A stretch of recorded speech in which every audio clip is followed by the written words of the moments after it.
Bonjour, bonsoir à toutes et à tous. Bienvenue dans 56 minutes synthèse, le résumé de l'actualité de la semaine sur Télésignal.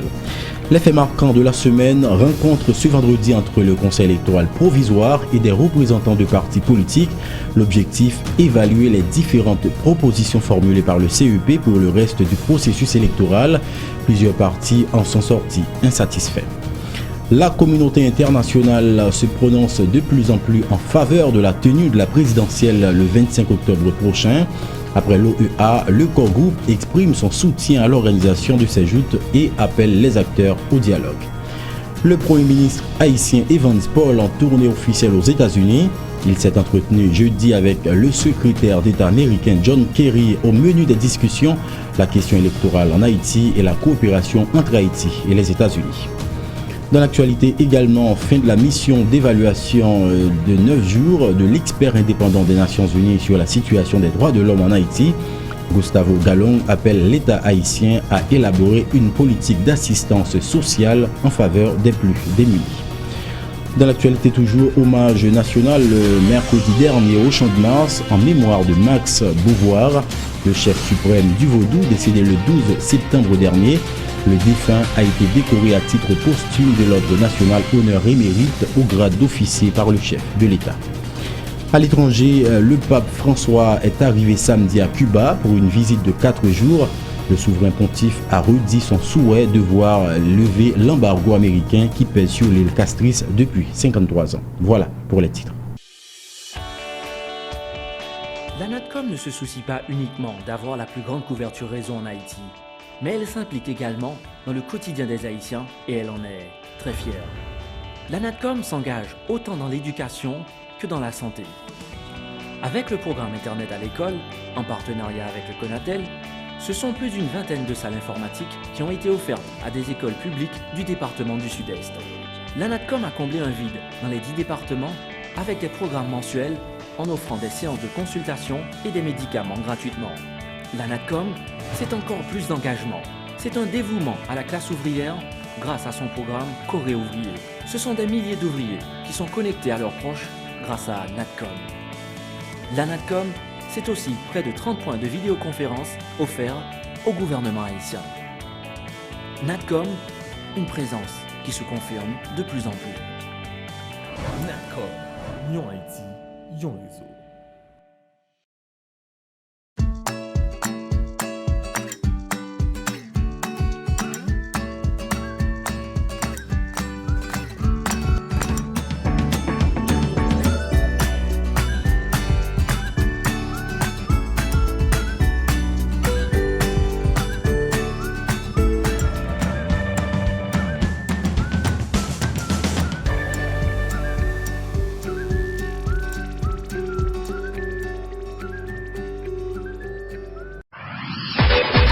Merci de votre fidélité, le développement du journal. Le Premier ministre haïtien Evans Paul, dans le cadre de sa tournée officielle aux États-Unis, a rencontré jeudi le secrétaire d'État américain John Kerry. Les deux hommes se sont entretenus autour de la réalisation des élections du 25 octobre prochain en Haïti, ainsi que de la coopération haïtiano-américaine. Le secrétaire d'État américain a souligné à l'attention du chef du gouvernement haïtien l'impérieuse nécessité que la présidentielle du 25 octobre soit une réussite en Haïti afin de continuer à harmoniser les relations entre les deux pays, a dit John Kerry. Le Premier ministre Evans Paul a de son côté exprimé la volonté de l'équipe au pouvoir d'organiser de bonnes élections et promet de corriger les erreurs ayant entaché le scrutin du 9 août dernier lors du second tour ainsi que le premier tour de l'élection présidentielle. Haïti élection toujours, le chef du gouvernement haïtien Evans Paul s'est également entretenu avec le secrétaire général de l'Organisation des États américains Luis Almagro. Au menu des échanges, la question des élections du 25 octobre prochain, notamment le déploiement de la mission d'observation des élections pour le scrutin du 25 octobre. M. Almagro a exprimé ses préoccupations face aux actes de violence qui ont affecté le processus électoral. Il a exhorté le gouvernement haïtien à sévir contre les auteurs de ces actes. Le Conseil électoral provisoire a rencontré plusieurs partis politiques ce vendredi. en vue de partager avec eux les différentes mesures prises pour corriger le reste du processus électoral afin de rendre meilleur le scrutin du 25 octobre prochain par rapport au 9 août dernier. L'institution électorale a saisi l'occasion pour formuler sa proposition consistant à organiser les élections municipales et locales en décembre prochain. La conseillère Lourdes Edith Joseph a souligné que toutes les propositions sont sur la table. Le CEP entend multiplier les rencontres en vue de les harmoniser. Lourdes Edith Joseph au micro de Wesley Antoine et Yvon Seïd.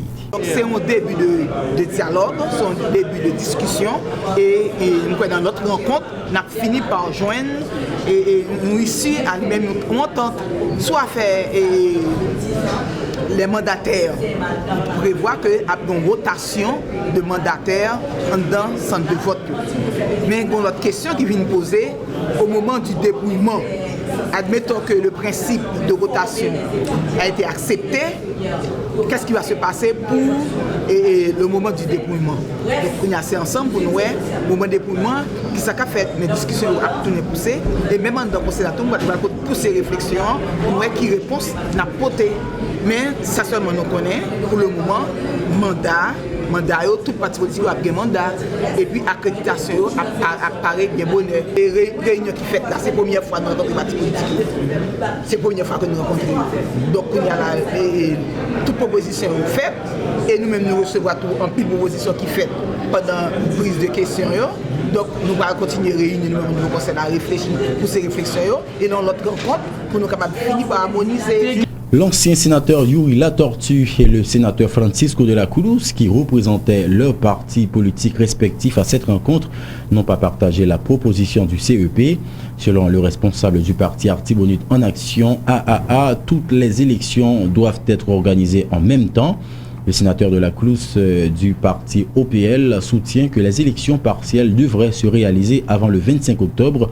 Écoutons tour à tour Yuri Latortue et Francisco de la Cruz au micro de Wesley Antoine et Yvon Seïd.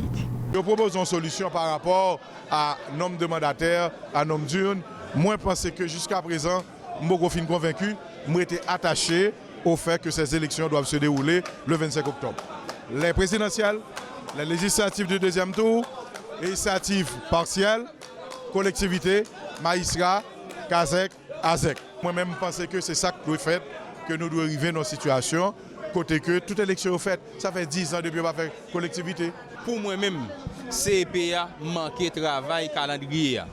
Si nous parlons de reprise des partiels des côtés qui ont des problèmes, nous pensons que pour qui ça ne va pas arriver faire partiel d'abord, après ça, il y a des résultats. Et là, ça n'a gagné au deuxième tour législatif avec tout présidentiel là. Si effectivement il y a parlé d'élections crédibles, il y a dû battre et organiser l'élection partielle avant. Maintenant, ça m'a élection partielle. Il y a parlé de reprise l'Artibonite. Il y a une reprise dans le nord-ouest. Il y a une reprise plateau central. Il y a une reprise dans la Grandance. Nous-mêmes, nous avons un problème. Il y a une donnée là, là, on analyse les données. Le regard des données qu'il y a là, c'est que une contradiction entre ce qui a été écrit avec ça dit là. Grand c'est un problème. Il y a honnêtement égalité deal, il n'y pas prendre aucune décision face à Grandance. Donc nous toujours dans la même situation là.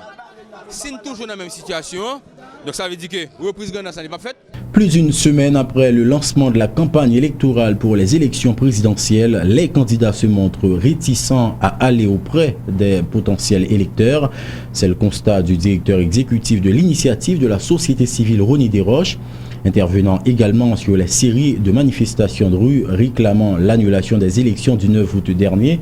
Le professeur Desroches invite les acteurs au dialogue et rejette toute idée d'un gouvernement de transition dans le pays. Ronnie Desroches, au micro de journaliste Saint-Ilus et Wendy Henry. Contrairement à ce qui était passé lors du lancement de la campagne pour les législatives, eh bien, ce n'est pas tout le monde qui a participé. Pour les législatives, tout le monde était dans la course là. Eh bien, face à ça, nous avons un pile de monde qui est dehors, nous avons un pile de monde qui est dans la rue, qui a protesté, etc. Bon, naturellement, nous comprenons qu'ils sont frustrés parce que il n'y a pas de passé. Jean nous t'a souhaité, c'est-à-dire dans l'ordre, de la sérénité, il y a un pile désordre, un pile irrégularité. Mais étant donné que CEPA lui-même a lancé un processus de dialogue moi je pense que le dialogue là c'est le chemin que nous devons suivre. Donc manifestation sont façon pour montrer capacité de mobilisation pour montrer niveau de frustration, de colère mais encore une fois, il ne faut pas que yo quitte table de négociation parce que je ne crois pas que c'est dans la rue que nous pourrons jouer une solution. Parce que aujourd'hui, nous ne sommes pas capables de quitter le pays sans gouvernance. Donc, je crois que aujourd'hui, il faut que nous renouvelons les dirigeants à tous les niveaux et ceci le plus rapidement possible. Je ne pense pas qu'aucune transition après le porter solution. Moi, je pense qu'il faut au contraire que tout le monde qui aspirait à diriger le pays, eh bien, participer. Il y a un problème dans l'élection, il y a pile d'irrégularité, mais il faut que nous mettions tête nous ensemble pour que nous soyons capables de corriger ça qui est pour corriger, que ce soit pour refaire l'élection dans certaines circonscriptions, que ce soit pour que 25 octobre là, il bien réussi. Haïti élection toujours, le Front national des candidats écrit aux différents secteurs ayant leurs représentants au Conseil électoral provisoire pour exiger le retrait de leurs membres au sein de cette institution. Edmond Suplis-Boursil, candidate à la présidence du parti Fusion, et les autres membres du groupe ont renouvelé leur volonté de ne pas se présenter aux élections du 25 octobre à venir. On écoute Edmond Suplis-Boursil au micro de Maxo Joseph. Et nous demandons aussi eux-mêmes, ils ne pas que le pays a tombé dans une crise. Pas possible. Si eux-mêmes, co-responsables de crise pays après le connaît dans le jour qui vient là, nous demandons les gens qui dans CEP qui ont été désignés à démissionner. C'est ça en résumé que d'être la demandé. Soit leader dans le pays, leader l'église catholique, leader protestant, leader dans le secteur vaudou, secteur presse, professeurs, syndicalistes, organisation. Comment pour nous d'accord pour nous quitter le pays à tomber dans mes bandits seulement, pour le Parlement transformer dans un repère de bandits, et puis après nous prenons le plein, la majorité silencieuse prend le plein, parti politique te remettre CEP à bail sur l'état civil. En tant que secteur politique, nous demandons que responsabilité pas. Rappelez-moi. Une délégation du Conseil électoral provisoire laisse le pays lundi dernier en direction de Dubaï dans le cadre d'une visite d'évaluation des maquettes des bulletins de vote qui, rappelons-le, seront imprimés dans cette ville. Le porte-parole du CEP, Frantz Bernardin, a affirmé que de sérieuses mesures de sécurité sont prises afin d'éviter toute contrefaçon dans la fabrication de ces bulletins. Les propos de Frantz Bernardin au micro de Wesley Antoine et Max Joseph. Nous sommes capables de faire connaître tout, il y a une délégation qui doit partir. Peut-être qu'elle est capable même ces jours-ci pour aller à Dubaï, dans le cadre pour capable au moins garder où qui gens travaillent à marcher, pour capable au moins surtout évaluer maquette et bulletin pour qui gens bulletin et puis capable tout essayer de négocier, garder pour capable des matériels sensibles que après tout, surtout par exemple pour servir pour avoir qui point qui en travail, un travail assez valable. En ce qui concerne les bulletins, nous capables bulletins qui apparaissent, c'est des bulletins assez sécurisés, des bulletins pour capable permettre que vous pas capable d'aucune contrefaçon dans le bulletin ça d'après accord qui signé avec l'entreprise qui a fait dans Dubaï. En général, c'est toujours au soit président CPA ou membre CPA. Et puis, quand il y a au moins un technicien, un responsable de la direction électorale là, en général, quand il y a 3 ou 4 personnes qui allent, il n'y a pas qu'on fait un peu de jour, qu'on fait environ une semaine, quelques jours pour être capable de retourner. Mais il faut qu'elle soit nécessairement capable de superviser la maquette de travail parce que son bail est fait à l'extérieur. Et CPA lui-même a fait autant que possible. Bon, il n'est pas connu, mais quand même, on veut que c'était toujours gagné pour que c'était capable, au moins entrepreneurs haïtiens, entreprises haïtiennes qui étaient capables de faire. Mais malheureusement, comme je dis comme ça, que d'après toutes données que nous fournissons, c'est comme ça, et CPA lui-même, dans un premier temps, pas même les balles été faites comme ça, mais comme pour éviter le retard qui était capable de faire, parce que nous étions capables de respecter l'échéance 9 août là, c'est ça que nous étions obligés d'accepter. Mais CPA lui-même, il a toujours souhaité que ces entreprises haïtiennes qui étaient au moins capables, au moins, et fabriquer ou préparer bulletin ça. L'Organisation des États américains exprime son soutien à l'organisation du premier tour de la présidentielle en Haïti le 25 octobre 2015.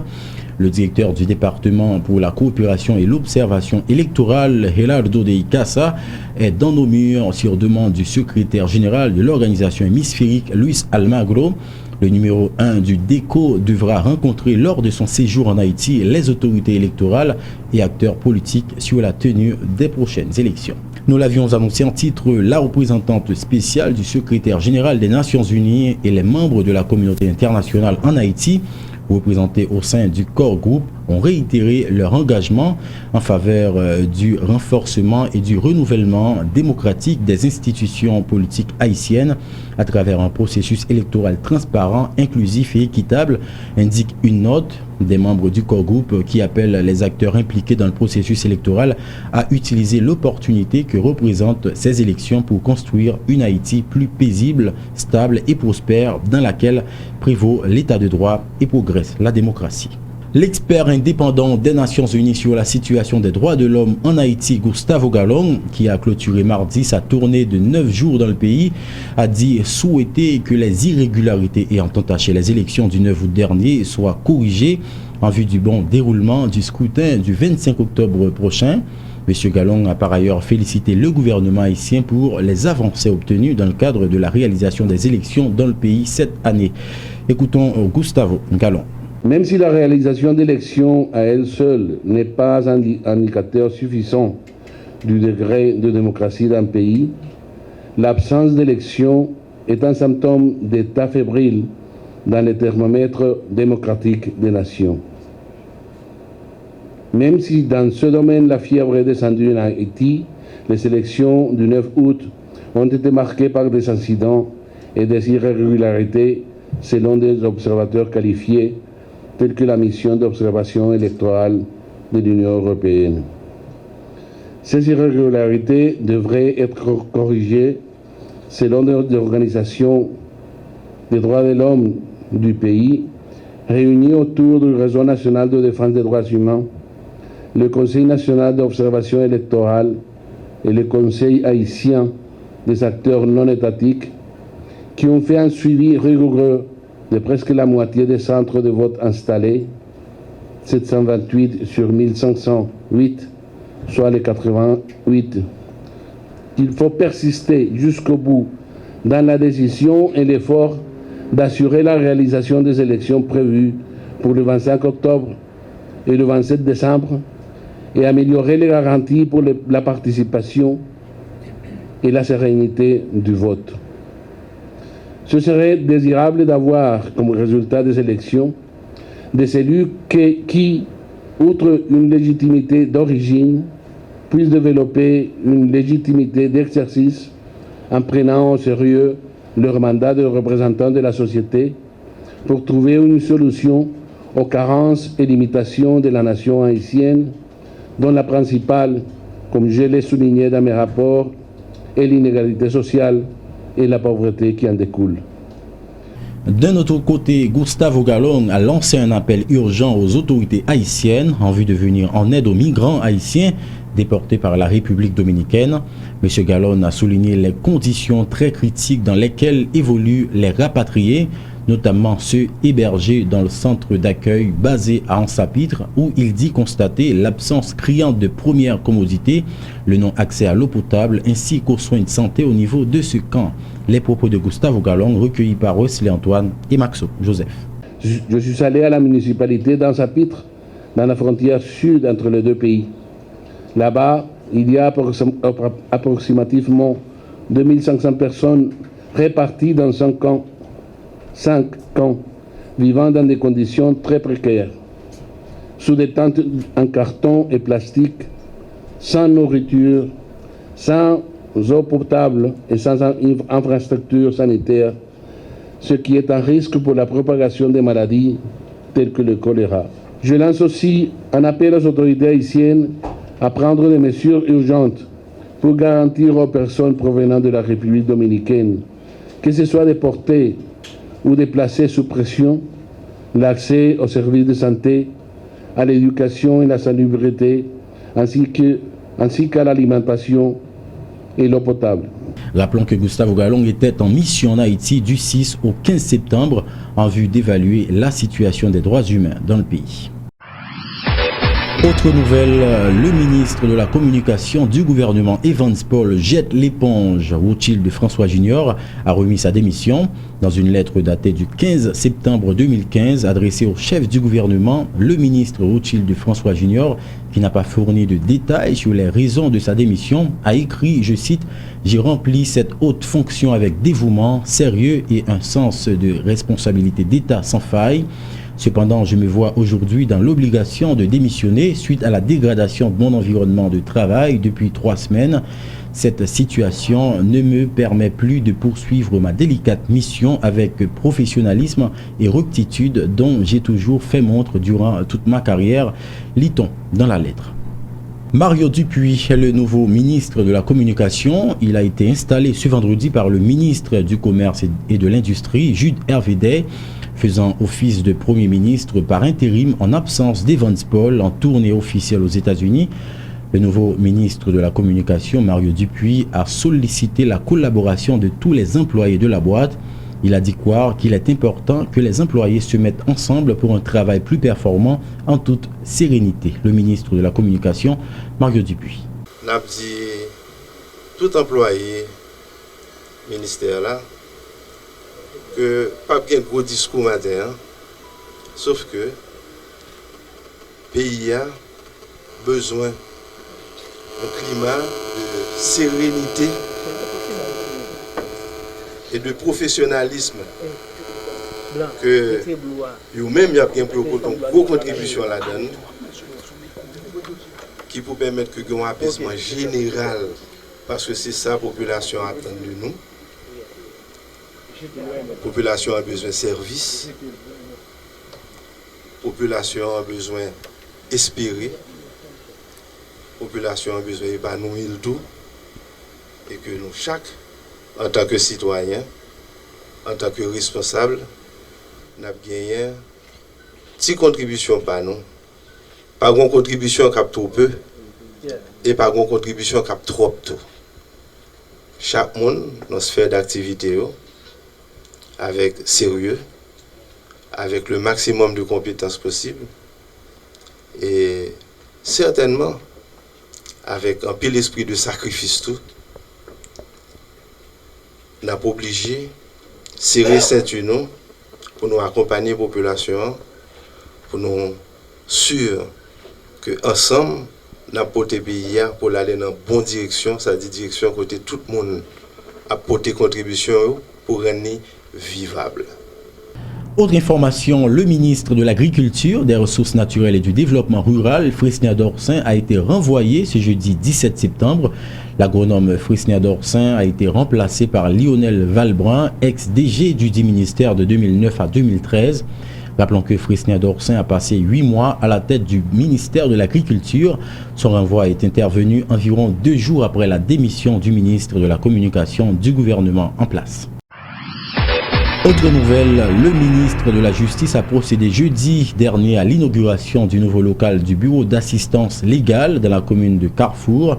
Devant desservir les populations de Carrefour et de Gressier, ce bal a pour mission de protéger les droits fondamentaux des citoyens de ces 2 communes en matière d'assistance légale, a affirmé le garde des Sceaux de la République, Pierre-Richard Casimir. La cérémonie inaugurale s'est déroulée en présence, entre autres, de responsables de la MINUSTA, ainsi que du bâtonnier de l'Ordre des avocats de Port-au-Prince. Suivez un extrait de l'intervention du ministre de la Justice, Pierre-Richard Casimir, au micro de Samus David François. En rendant la justice accessible aux plus démunis, l'État ne pratique pas la charité, mais il a accompli l'un de ses premiers devoirs, celui de la protection des droits fondamentaux de la personne humaine. Car, que ce soit dans les lois haïtiennes ou dans les textes internationaux ratifiés par Haïti, l'accès à la justice est reconnu comme un droit pour le citoyen et un devoir pour l'État. Sous l'administration du président de la République, son Excellence M. Michel-Joseph Martelly, le programme d'assistance légale a bénéficié d'une attention particulière au point de trouver désormais sa place dans le budget national. Plusieurs intervenants qui m'ont précédé ont rappelé qu'ils ont eu l'opportunité de constater que dans le budget en préparation qui sera en application à partir du 1er octobre, une place spéciale a été réservée à l'assistance légale. Et j'en profite pour confirmer, dès cette année, on a déjà commencé avec d'autres bureaux où le ministère de la Justice a accepté de consentir des efforts pour assurer le financement et le fonctionnement de ces bureaux d'assistance légale. De mémoire, je cite les Gonaïves, Miragouane, Mirbalais. Le ministère de la Justice et de la Sécurité publique planche déjà sur un projet de loi sur l'assistance légale qui viendra l'institutionnaliser et l'étendre au domaine civil et à l'échelle nationale. Deux nouvelles victimes au sein de la police nationale d'Haïti, Porsena Banave et Edouard Auxil, respectivement de la 20e et 21e promotion, ont été froidement abattus lundi après-midi par des inconnus armés dans les zones de Drouillard alors qu'ils étaient en pleine opération, a informé le porte-parole adjoint de la PNH. Gary Desrosiers a sollicité la collaboration de la population afin de mettre la main au collet des tueurs de ces policiers. Gary Desrosiers joint au téléphone par la rédaction de Télésignal. Malheureusement, sont des accidents graves. Et côté que il y a deux policiers qui perdent la vie. Edouard Auxil, agent 1, 21e promotion, qui était affecté dans le commissariat de Soleil. Porsena Banave, 20e promotion, et même tout, il est affecté dans le commissariat de Soleil. Il était en uniforme, il était à bord moto, police, côté que il était en travail.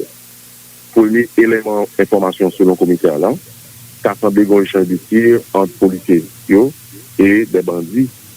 Et ça a un problème dans la zone. Et puis, il y a un camion qui a circulé à vive allure. Et puis, arrivé fermé, et policiers, parce qu'il y a d'abord moto, côté que il est tombé.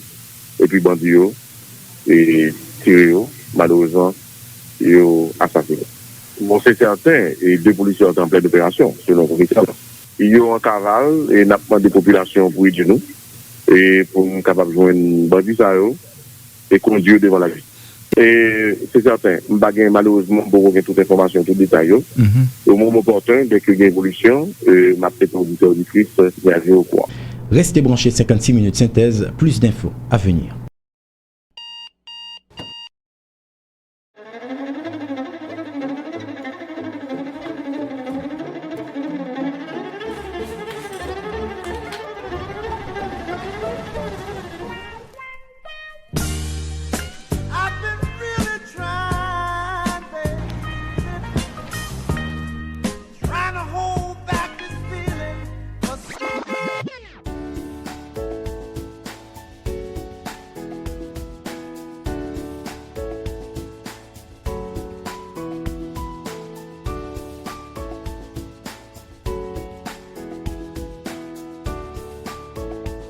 Démaquillant, lotion après rasage et lotion rafraîchissante.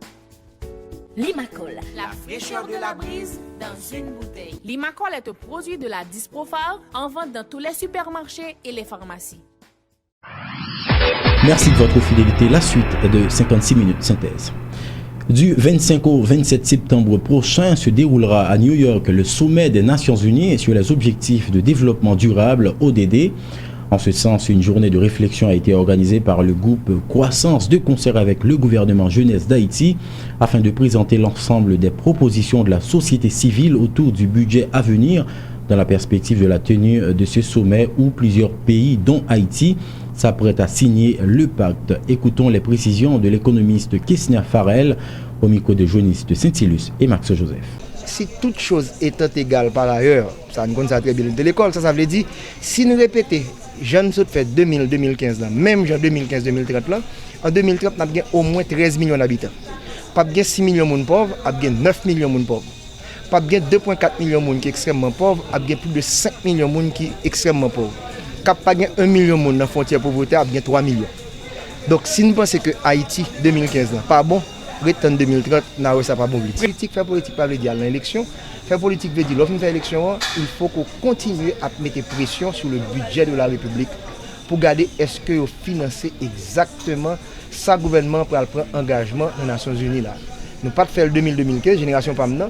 Donc 2015-2030, pour éviter même ça, il faut participer, il faut regarder le budget, il faut non seulement le gouvernement fait budget, pour que les pas faire ratification, pour aller dans le Parlement, pour être capable de mettre pression, pour être capable de réaliser de manière positive. Voilà l'idée. Je vais résumer pour nous que pour gagner 2 gros trous en le budget pour les prochaines années. 320 millions de dollars américains Petro-Caribéa, pas là encore. Ça va à peu près 20 milliards à plus que 22 milliards de gouttes. Assistance internationale là, l'a passé en bas 500 millions de dollars américains. Donc, il faudra que les ressources domestiques de l'État augmentent.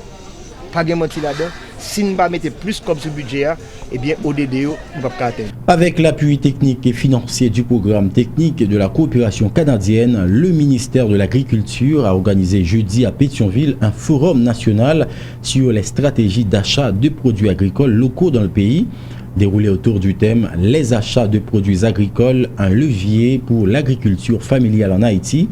Les échanges permettront d'élaborer un document traitant de la question de l'achat des produits agricoles en Haïti, a expliqué le secrétaire d'État à la production animale Michel Chancy au micro de Ludmilla Marc et Jasmin Denis.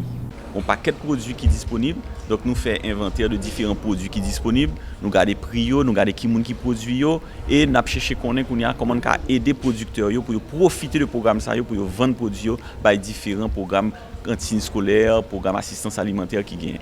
Nous mettons en pile en phase sur nutrition pour que les produits c'est des produits de qualité qui gagnent toutes vitamines que vous avez besoin, toutes protéines que vous avez besoin et sous contrôle qualité tout qui gagne pour dans produit ça.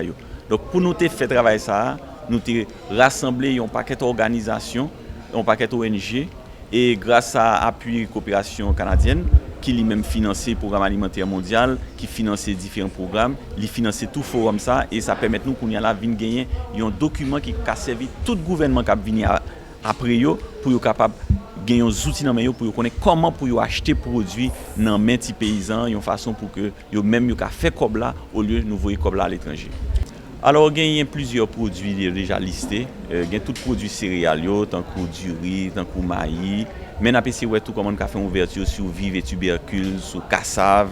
Ensuite, nous avons regardé tout qui produit qui sont capables de protéines, tant que œufs, tant que lait et tant que des produits que Timonio a fait même dans l'école parce que nous allons essayer de marier le programme ça avec un programme jardin dans l'école. Le document ça est censé justement valider Jodia, qui fait que dans les quelques semaines qui viennent après ça, nous sommes capables de publier et mettre à la disposition toute organisation, tout partenaire nous qui ont même voulu appuyer le gouvernement dans la politique.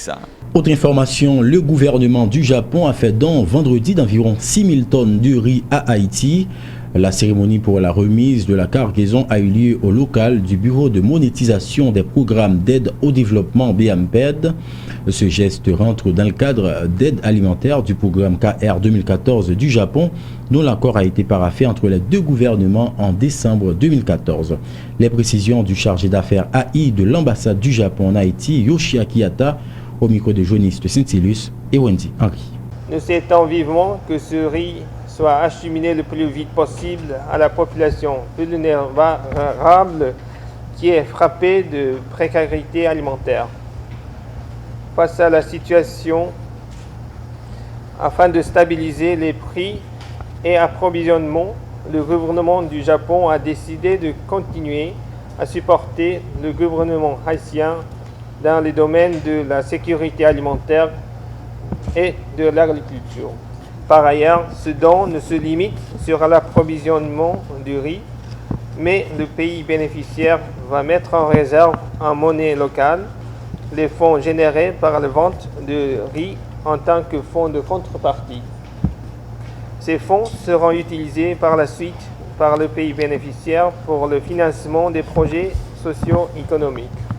Cela témoigne l'engagement du Japon non seulement dans l'aide alimentaire à court terme, mais aussi dans le renforcement du développement social haïtien à long terme. Monsieur le directeur général, j'espère que cette collaboration, qui est l'expression de la solidarité et de l'amitié entre le peuple japonais et haïtien, sera une nouvelle fois enrichissante et elle permettra de consolider davantage les liens de coopération existants entre nos deux pays. À l'occasion de la commémoration du 205e anniversaire de l'indépendance du Mexique ce 15 septembre, un cocktail a été organisé au Caribé dans le cadre de la Semaine du Mexique dans le pays, à l'initiative de l'ambassade mexicaine à Port-au-Prince. Entre autres personnalités ayant pris part à ce cocktail, le Premier ministre Evans Paul, le président du Sénat Andrés Riché, l'ambassadeur mexicain accrédité en Haïti, José Luis Alvarado, a souligné le symbolisme du drapeau de son pays pour le peuple mexicain. Par ailleurs, en ce qui concerne les relations haïtiano-mexicaines, il a dit miser sur une coopération gagnante-gagnante. L'ambassadeur mexicain en Haïti, José Luis Alvarado, au micro de Éphésiens, Mathieu. Haïti est le pays que plusieurs de mes compatriotes ont choisi comme deuxième patrie. Alors, il va sans dire qu'en transformant le mode de vie des Haïtiens, les Mexicains résidant en Haïti se voient autant bénéficiaires. Au-delà des secteurs traditionnels de la coopération mexicaine que nous avons priorisé en Haïti, à savoir l'éducation, la santé, l'agriculture, nous essayons de trouver des stratégies de coopération dépassant l'assistanat, ce que nous croyons plus prometteur. Comme vous le voyez, la politique extérieure du Mexique a une nouvelle dynamique qui cherche des contacts plus profonds avec toutes les régions du monde. Avec Haïti, nous cherchons une coopération avec des avantages réciproques. Par cette nouvelle stratégie, la coopération mexicaine s'est diversifiée pour trouver une relation gagnant-gagnant avec vous, nos partenaires. Autre nouvelle, apprenons à lire et à écrire, tel est le thème d'un projet lancé ce mardi à l'EFACAP de Kinskov, à l'initiative du ministère de l'Éducation nationale en partenariat avec l'USAID. L'objectif est d'améliorer les compétences des élèves en Haïti dans la lecture et l'écriture. Présent à cette activité, le directeur général du MEF, Reynold Telfort, s'est réjoui du lancement de ce projet qui s'étendra sur 4 ans. Écoutons les précisions de Reynold Telfort au micro de Éphésiens, Mathieu. Nous avons inauguré, lancé le projet ça avec un pile cœur content. C'est une thématique lecture, problématique lecture, c'est un bagage qui un ministère là sous cœur depuis longtemps.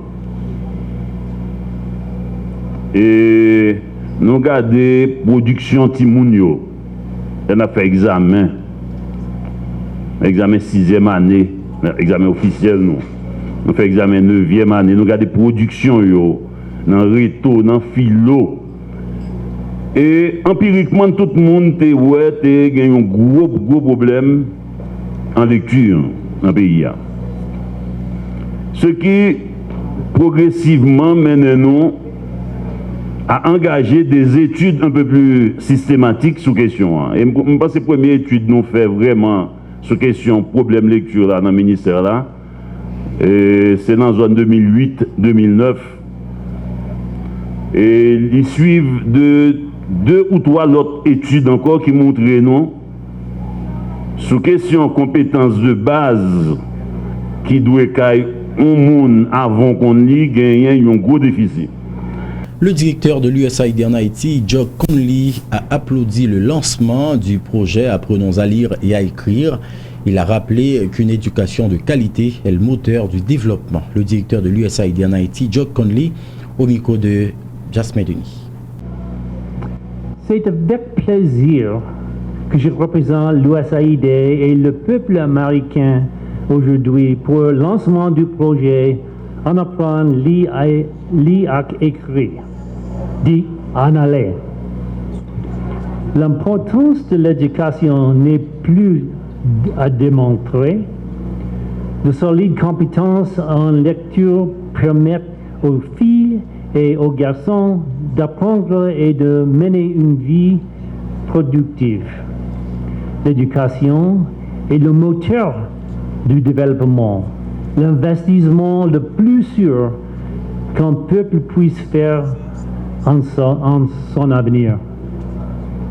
Une éducation de qualité est étroitement liée au développement économique, à la stabilité et la prospérité de toute nation.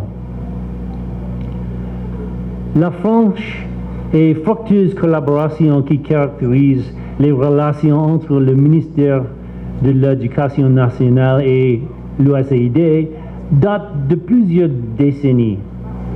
Pour nous, Anale représente la continuité de la stratégie globale d'éducation lancée par l'USAID en 2011. Cette stratégie a comme but majeur l'amélioration des compétences en lecture dans les premières années pour 100 millions d'apprenants à travers le monde. Autre nouvelle, hommage national ce mercredi au kiosque Occidgentil au Champ de Mars en faveur du chef suprême du Vaudou, François-Max Gessner-Beauvoir. L'Attinational, rappelons-le, est décédé samedi 12 septembre 2015 dans sa résidence privée à l'âge de 79 ans. L'hommage national s'est déroulé en présence de plusieurs personnalités dont le président Michel-Joseph Martelly, le premier ministre haïtien Evans Paul, Ludmilla Marc et Yvon Seïd étaient sur place. Suivez leur reportage. Ici, au kiosque Occidgentil au Champ de Mars, se réunissent hommes et femmes représentant les 21 nations du Vaudou, de membres de l'Église catholique et de la Fédération protestante d'Haïti, d'officiels de l'État, dont le président et le premier ministre, de représentants du corps diplomatique et consulaire, tous vêtus de blanc, venant rendre un ultime hommage au chef suprême du Vaudou.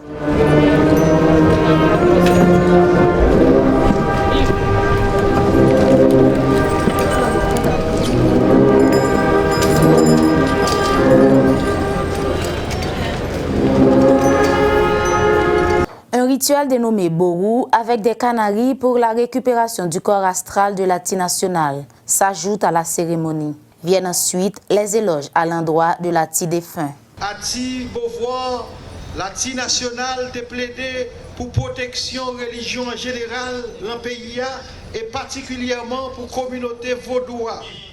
C'est un véritable message, courage, c'est un véritable action leader. Homme de grande culture et grand défenseur des pratiques ancestrales, le chef suprême du Vaudou, de son vivant, a mené une bataille de dignité pour le rehaussement du créole haïtien. L'académicien poriste Jean-Baptiste vante les qualités du disparu. Un intellectuel qui ramassait tout culture peuple haïtien, fait un seul Macon. Plusieurs artistes haïtiens ont chanté un dernier au revoir au numéro 1 du Vaudou.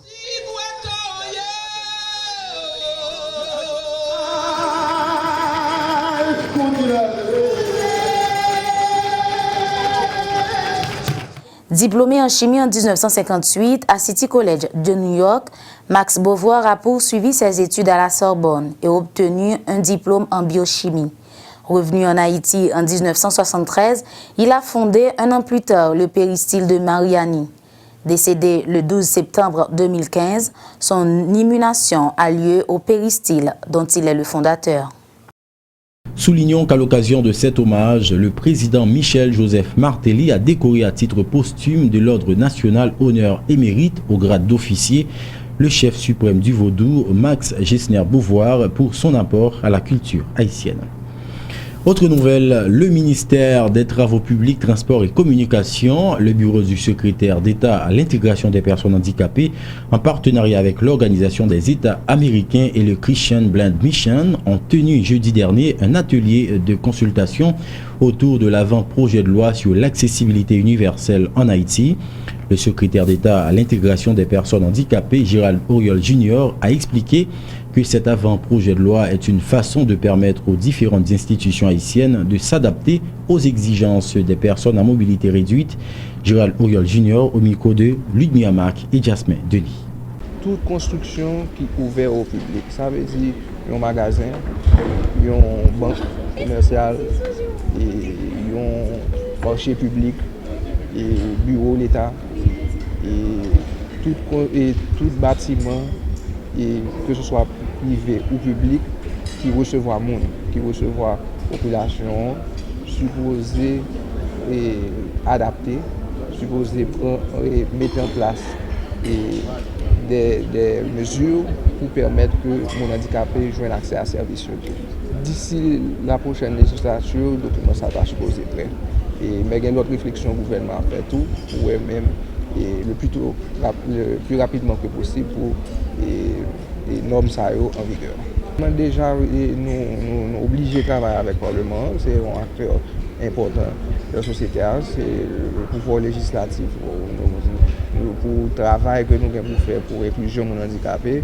C'est un acteur incontournable et nous sommes obligés de travailler avec eux. Déjà d'ailleurs, nous avons une proposition de loi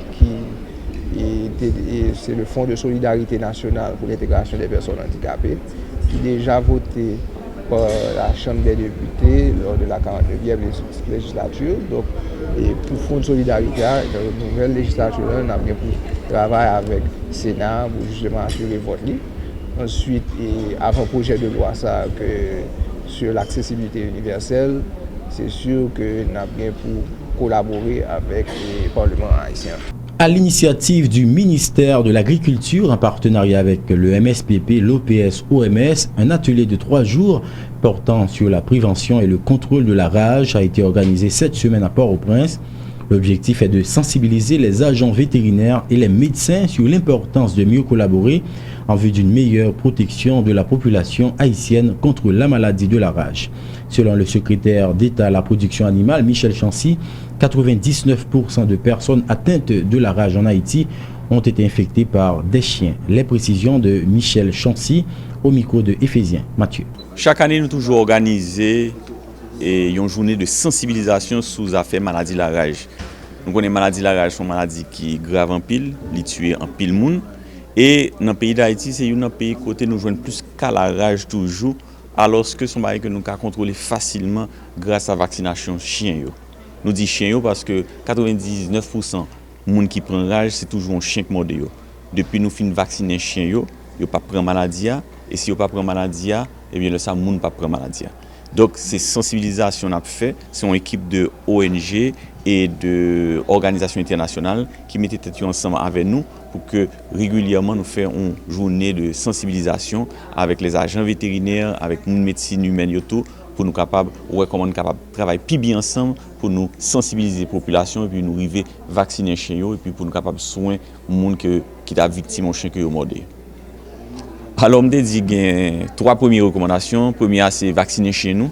Deuxième, c'est vacciner chez nous. Troisième, c'est vacciner chez nous. Depuis nous faisons 3 premières recommandations, donc si nous vaccinons chez nous, nous allons contrôler la maladie de la rage. Mais il y a 2 autres recommandations qui sont importantes. Le chien mordo, premier ça pour faire, c'est laver blessure avec de l'eau et savon. Savon est important parce que microbe maladie de la rage là, il ne pas supporter savon du tout. Et ensuite, mener mon dans un centre de santé. Après ça, nous tout disons, nous pas tuer chien. Parce que le chien, nous kimbeli, vétérinaire qui a observé le chien pour connaître est-ce qu'il a la rage ou est-ce qu'il n'a pas de gagné. Et ça, il peut aider nous en pile de façon, nous pourrons occuper les gens qui étaient victimes. Mais si on tue le chien, nous pourrons obliger à occuper l'autre gens. Donc, il est très important que nous suivions les recommandations. Donc, vacciner chez nous, laver blessures avec de l'eau et savon, mener les gens dans le centre de santé et puis pas tuer le chien kimbeli. Haïti Santé toujours, la mission médicale du navire hôpital américain USNS Comfort a pris fin ce vendredi après une semaine passée à Port-au-Prince. Lors d'une cérémonie de clôture, les responsables de cette mission médicale ont remis des plaques d'honneur aux staffs médicaux haïtiens et cubains pour leur collaboration. L'occasion pour la ministre de la Santé et la première dame de la République de remercier le gouvernement américain pour son support en matière de santé à Haïti. Les propos du capitaine américain Sam Hancock, Florence Guillaume et Sophia Martelly ont été recueillis par Max Joseph. But we have spent the whole week together, but we are here especially to say a special thanks to USNS Comfort pour l'accompagnement, le support à la santé. Je pense que la ministre a déjà tout dit. C'est vraiment un grand merci au nom du peuple haïtien pour le support de ce grand navire et pour montrer notre appréciation à cette équipe. On voulait...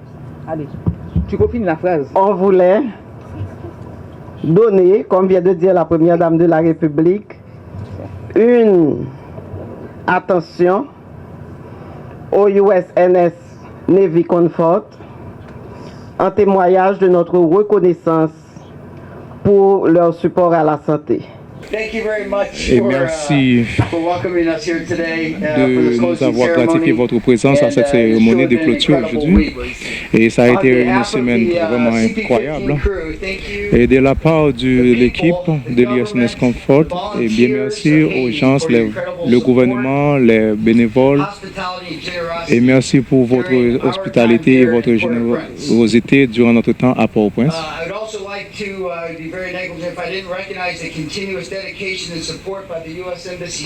Et je tiens aussi à également remercier pour le support logistique de la part de l'ambassade américaine qui nous a été vraiment très utile, et beaucoup de gens qui font partie de leur équipe ont été ici pour pouvoir travailler avec nous. Et il y a une année de cela que nous avions commencé cette étape-là.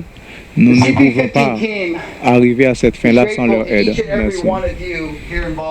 Alors la promesse continue d'aujourd'hui. Je voudrais remercier à chacun de vous qui est ici présent. Haïti Tourisme, 26 pays membres de la Commission Amérique de l'Organisation mondiale du tourisme, OMT, ont désigné à l'unanimité Haïti pour présider la commission pour les 2 prochaines années. Cette décision est prise dans le cadre de la 21e Assemblée générale de l'Organisation mondiale du tourisme, OMT, tenue le 12 septembre dernier en Colombie. La ministre du Tourisme a salué cette élection qui va permettre à Haïti de prouver une fois de plus son professionnalisme et son savoir-faire dans le domaine du tourisme, a-t-elle dit. Un coup d'œil à l'étranger à présent. Un séisme de magnitude 8.3 a frappé le Chili mercredi dernier, faisant au moins 10 morts et 1 disparu. Des dégâts matériels considérables ont été enregistrés. Les autorités chiliennes ont levé jeudi l'alerte au tsunami lancée la veille de la catastrophe naturelle qui a frappé le pays à 230 km au nord de la capitale Santiago. Ce tremblement de terre est considéré comme étant le plus fort à l'échelle mondiale pour l'année 2015. Reportage Euronews. Le Chili s'est réveillé au milieu des ruines après le violent séisme qui a frappé le pays ce mercredi. Des secousses de magnitude 8,3 ont été enregistrées. Bilan, au moins 10 morts et 1 disparu. L'épicentre a été localisé en mer à plus de 200 km de la capitale Santiago. Les régions du nord et du centre ont été les plus touchées. L'alerte au tsunami a été levée ce jeudi, mais près d'1 million de personnes ont été évacuées. Tout a été complètement inondé. La boue est rentrée à l'intérieur, elle a tout emporté. Il n'y avait rien à faire. On va juste commencer à nettoyer. Les secousses ont été ressenties jusqu'en Argentine à plus d'1 millier de kilomètres à la ronde. Ce jeudi, plusieurs dizaines de répliques parfois très fortes ont été recensées. Près de 130 000 foyers seraient toujours privés d'électricité sur le littoral. À l'étranger toujours, le pape François est à Cuba dès ce samedi pour une visite de 4 jours. Le souverain pontife, dans un message diffusé à la télé, a parlé du rôle décisif qu'a joué le Saint-Siège dans le réchauffement diplomatique entre Cuba et les États-Unis. Reportage Euronews. À quelques heures de sa visite à Cuba qui débute ce samedi et durera 4 jours, le pape François a enregistré un message diffusé à la télévision. Il y fait l'éloge du courage de la population face aux difficultés de la vie quotidienne. Un message qui interpelle alors que le Saint-Siège a joué un rôle décisif ces derniers mois dans le réchauffement diplomatique entre La Havane et Washington. C'est très émouvant d'entendre le message de François. C'est le cas pour moi en tout cas, et je pense que ça va droit au cœur de tout le peuple cubain, parce que nous avons besoin d'avoir la foi. Nous avons besoin de croire. L'île se prépare depuis plusieurs jours à cette visite pontificale. Les rues arborent ici ou là des bannières à l'effigie du pape. Après Cuba, François se rendra aux États-Unis, tout un symbole. 90% de la population souhaite participer à cet événement important qui aura un impact crucial sur la période que nous traversons dans ce pays.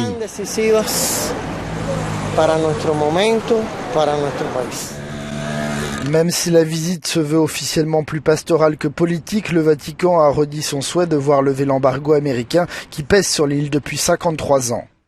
À présent, le rappel des titres avant de fermer ce journal. Rencontre ce vendredi entre le Conseil électoral provisoire et des représentants de partis politiques. L'objectif, évaluer les différentes propositions formulées par le CEP pour le reste du processus électoral. Plusieurs partis en sont sortis insatisfaits. La communauté internationale se prononce de plus en plus en faveur de la tenue de la présidentielle le 25 octobre prochain. Après l'OEA, le Core Group exprimé son soutien à l'organisation de ces joutes et appelle les acteurs au dialogue. Le Premier ministre haïtien Vance Paul en tournée officielle aux États-Unis. Il s'est entretenu jeudi avec le secrétaire d'État américain John Kerry au menu des discussions, la question électorale en Haïti et la coopération entre Haïti et les États-Unis. Fin de la mission d'évaluation de 9 jours de l'expert indépendant des Nations Unies sur la situation des droits de l'homme en Haïti. Gustavo Gallon appelle l'État haïtien à élaborer une politique d'assistance sociale en faveur des plus vulnérables. Dans l'actualité également, hommage national mercredi dernier au Champ de Mars en mémoire de Max Beauvoir, le chef suprême du Vaudou, décédé le 12 septembre dernier. Le défunt a été décoré à titre posthume de l'Ordre national honneur et mérite au grade d'officier par le chef de l'État. Et puis à l'étranger, le pape François est arrivé samedi à Cuba pour une visite de 4 jours. Le souverain pontife a redit son souhait de voir lever l'embargo américain qui pèse sur l'île Castries depuis 53 ans. Voilà qui met fin à 56 minutes synthèse, le résumé de l'actualité sur Télésignal. Très bonne suite de programmation.